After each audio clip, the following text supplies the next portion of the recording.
Welcome to Kitchen Chat. This is where we sample the talents of the most notorious chefs, home cooks, foodies, and celebrities that sizzle. Get ready for a culinary journey that you won't find anywhere else. Here's the host of Kitchen Chat, Margaret McSweeney. Welcome to a special series of Kitchen Chat, a taste of luxury, history, and hospitality. This is your host, Margaret McSweeney, and I'm so glad you are joining me for this delicious journey. Today, let's travel to New York City, where we will visit Baccarat Hotel. It opened in 2015, and this Manhattan gem is the first hotel from the legendary 260-year-old French crystal house, Baccarat.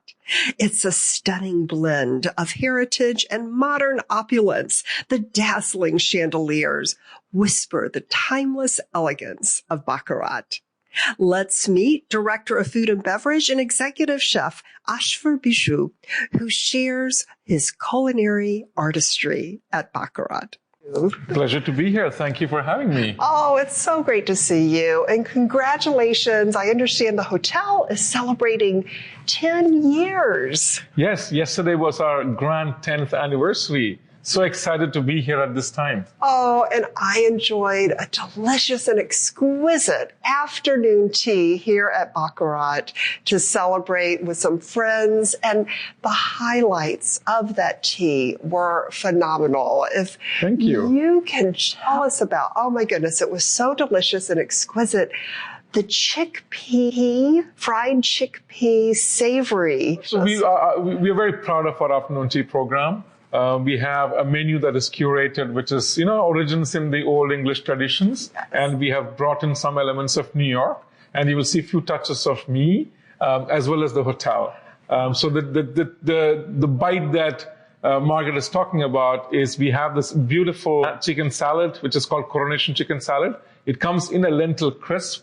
And it is topped with a pickled chili. It's one of my favorite delicious bites. Oh, it is truly delicious. And what inspired you? So what we do is, traditionally the afternoon tea comes with, sandwiches, pastries, and scones, which is the way it is supposed to be. But we've kind of thought about this a little bit differently and said that along with sandwiches, we do have a couple of sandwiches which are done traditional way. For example, the egg sandwich is done quite traditional. Yes. We said the other bites, even though they will be sandwiches, but we will be a little bit different. Mm. So hence, it still needs a carrier and a protein, if you will. So we just follow the same format, but do things a little bit differently. So this Coronation Chicken Salad bite it's very dear to me, because this has traditions of how a certain dish that got popularized in England right after India's independence, and India is where I'm from. Yes. And we wanted to bring that in an afternoon tea bite in New York. Oh, and it is truly a bite of deliciousness. There's no other way to explain it. And you are known as the chef of perishable art. And truly, it perishes quickly here because it's so delicious. I'll just talk a little bit about why I call myself chef of perishable art.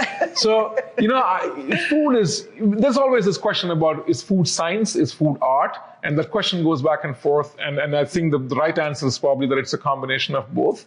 But I also think at a very personal and a very emotional level, food is really an intense form of art. Yes. And why is it so? Because, we take all this pride, all this passion, and all this energy and time to create a certain dish. And it's not just the preparation time, it's conceptualization. Yes.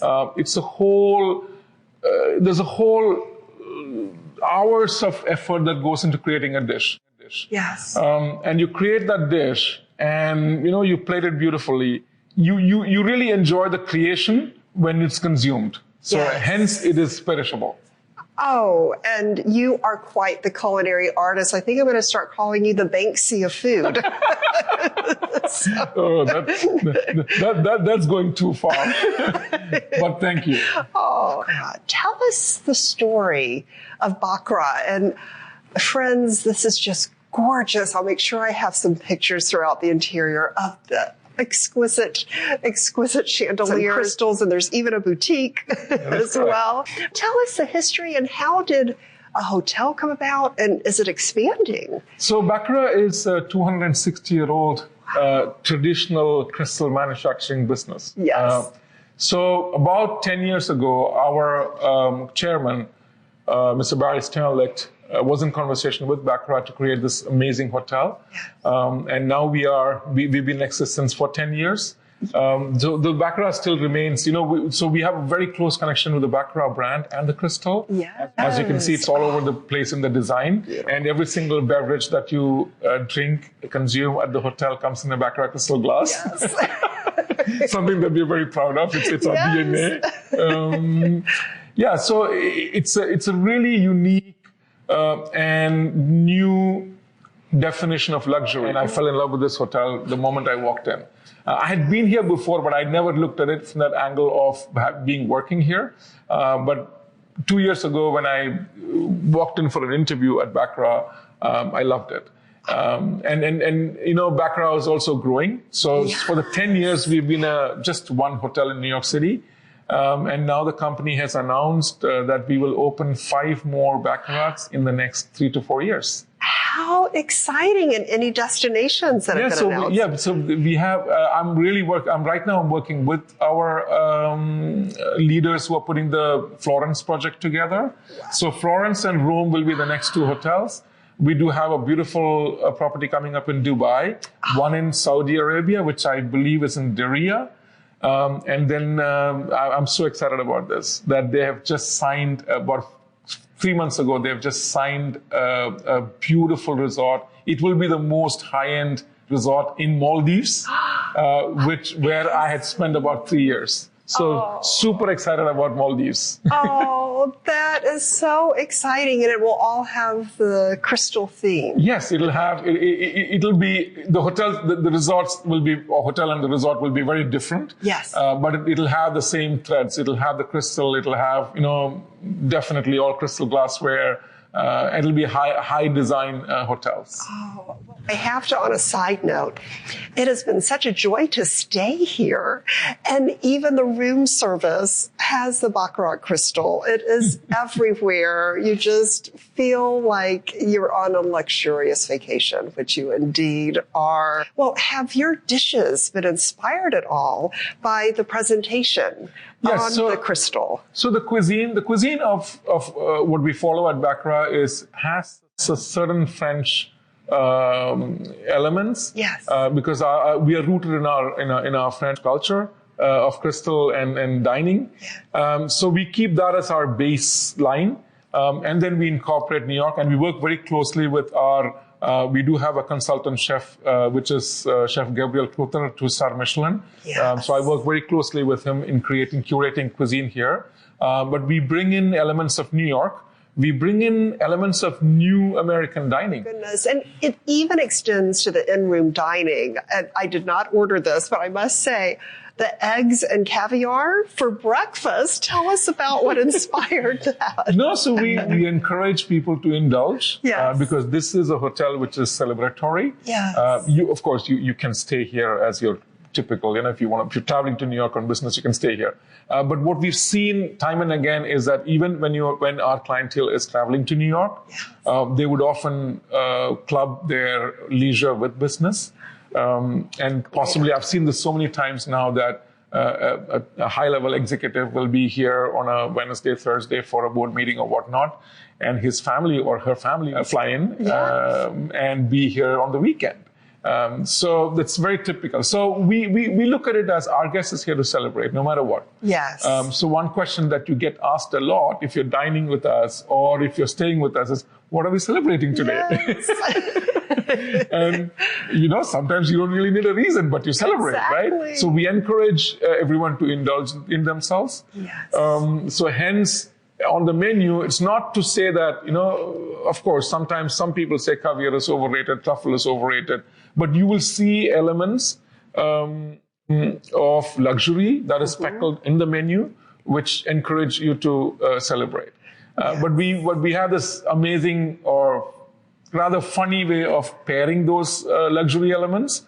So eggs and caviar is one of the examples. Sure. Breakfast, like, who wants to have, breakfast is a familiar meal where you just have eggs, right? Now you elevate your eggs with caviar, right? Or we do a fried chicken and caviar dish at the bar. So you're sitting around with your friends at the bar, and typically you would love a fried chicken, French fries, blah, blah, blah. Yeah. Now that comes with a topping of ranch sour cream and caviar. Bingo. Beautiful. I love that. And it's also balanced with health. I did have the detox drink with the turmeric ginger. Yeah, so it's indulgence at every level. And then, you spend a few days here. We want you to go back re-energized in every sense. Yes. Health-wise, emotions-wise. So that's the objective. Yes. And then what is amazing is that our company, Starwood, it used to be called SH and now it is Starwood. Yes. From an organization level, we are actually compensated as well as encouraged to partake in community initiatives. And also we work with a company called Copia to donate our surplus food. So a lot of activity there. But this is very important for me because food is, being in food, this is the most you can do. Being in the food industry, I find it as my responsibility to make sure that we are in the feeding and we are in the looking after the unfortunate business. I love that. And I love that this hotel encourages the participation. Another great reason to stay here. We call it the Pay It Forward program. Pay it forward. Yeah. Love that. Oh, well, thank you for all that you do and all that Baccarat does in terms of supporting charity and feeding those who need to be fed and encouraging everyone. So what is your favorite luxury experience that this hotel offers? It's difficult to name one. Yes. But I would say not to take it away from food and beverage, but I think what I found when I stayed here one weekend, what I found really exquisite is the arrival experience. And I'm sure you've probably felt a little bit of it because the hotel is, our lobby is on the second floor. Mm-hmm. So you walk in from the street, and I mean, we are in a very prized neighborhood of New York. Our next door neighbor is MoMA, right? So you can't get better than that. Between 5th Avenue and 6th Avenue on 53rd Street, Midtown. You're walking into a very understated lower lobby, which is a little bit dark. But then you take an elevator, you come into the second floor, where the lobby of the Grand Salon is, and you walk into Grand Salon. To me, that's a wow moment right there. If you were to step back and think about that as a luxury experience, that's my favorite experience. Yes. Then, of course, I would then encourage everyone to sit and spend hours at Grand Salon. So Grand Salon is our dining room. Our dining room is anything but. Yes. We have a lounge setting combined with dining setting in the dining room. So it's supposed to give you the feeling of you just walked into somebody's living room. Yes. Okay, and you just decided to have dinner. And for a dining luxury experience for me, we have this amazing table called Table 41 or Grand Table, which is nestled in a section called the library at the Grand Salon. So this is an elevated table that sits smack in the middle of the room. Typically, we do a lot of wine dinners and a special afternoon teas like you had yesterday over there. Thank you. So the feeling is that you're in a fairly crowded, I wouldn't say crowded, but busy restaurant. Yes. But you're seated on an elevated table at an elevated chair, almost bar height. And you were enjoying this under a crystal chandelier. Yes. So that's, to me, a great luxury experience. It is truly luxury. And the room where we are now, could you? This is called the Petit Salon. Okay. Petit Salon is, it's kind of attached to the lobby of the hotel and the dining room. So for the most part, this is used by the guests to just lounge and maybe order a beverage. But it also has a couple of tables for dining. You do have, this is a very sought after room when we have delegations in the house, like let's say a delegation from a country or a musicians. We often have artists from the MoMA stop by for certain things. So if they want a little bit of privacy, it's a great space. We also do small receptions. We're a non-banquet hotel. Sure. But we do, let's say, small 20, 30, 40 people receptions, and this is a great spot for that. Yeah, absolutely. Every place is a wow factor here at Baccarat, and your food, and you truly exude what Kitchen Chat is all about, with a taste of luxury, history, and hospitality, and your graciousness shines even more brightly than the Baccarat chandelier. Thank you. You're too kind. Many thanks to Executive Chef Chef Biju, his culinary team, and the gracious staff at Baccarat Hotel in New York. Please visit baccarathotels.com for information about booking your next stay, and follow at Baccarat Hotels on Instagram. And please visit kitchenchat.info and follow at Kitchen Chat on Instagram, where you'll find inspiration for your next delicious destination. And always remember to take a moment and savor the day.